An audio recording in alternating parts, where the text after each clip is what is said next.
കൂട്ടുകാരെ നോക്കി കിട്ടിയ ഒരു പരിപാടി. ഇനിയെങ്കിലും എനിക്ക് അമ്മ തിരിച്ചു പോകണം. ഒരു കാര്യം ചെയ്യും, ഈ വീട്ടിലുള്ള എല്ലാവരും ഊക്കി പ്രാക്ടീസ് ചെയ്യും. ആ ഇവിടെ തന്നെ പറഞ്ഞു. എന്താണ് ഈ പത്രം വായിക്കാന്നോ? അല്ല, പപ്പടം പറക്കുന്നു. ഇങ്ങനെയൊക്കെ ഇരുന്നാൽ മതിയോ? ഞങ്ങൾക്ക് ചരമകുളത്തൊക്കെ വരണ്ടേ? ഇനി നീ ഇവിടെ നിന്ന് സംസാരിച്ചാൽ നിന്നെ ആയിരിക്കും ഞാൻ ഈ ചരമകുളത്തിൽ എത്തുന്നത്. ഇനി ഇവിടെ നിന്ന് കളവ് പഞ്ഞിക്കണം. നിന്നാ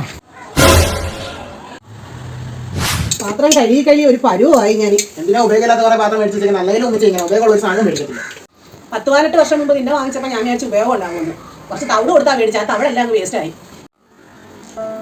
ഇമോഷണൽ ഡാമേജ്. എന്താണ് മുട്ടി വേരിറങ്ങിയ? അല്ല, ഒരു പണിക്ക് പോകാതെ ഇങ്ങനെ നടക്കുന്നുണ്ടോ ചോദിച്ചേ. മൂട്ടി വേരിറങ്ങിയത് നിന്റെ അച്ഛനാ. വെറുതെ സ്വന്തം വീട്ടിലുള്ളവരെ പോലും നോക്കാൻ പറ്റാത്തൊരവസ്ഥയാണ് നല്ലത്. പക്ഷെ അങ്ങനെ വിട്ടുള്ളൂ. പിന്നെ ഒരാളെങ്കിലും ഇവിടെ നോക്കി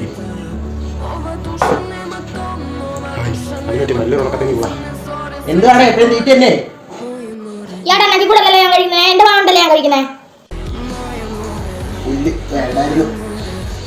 വീട്ടുകാരുടെ നോക്ക് പറഞ്ഞിട്ട് വീട്ടുകാരെ നമ്മൾ വെറുതെ ചോദിച്ചു.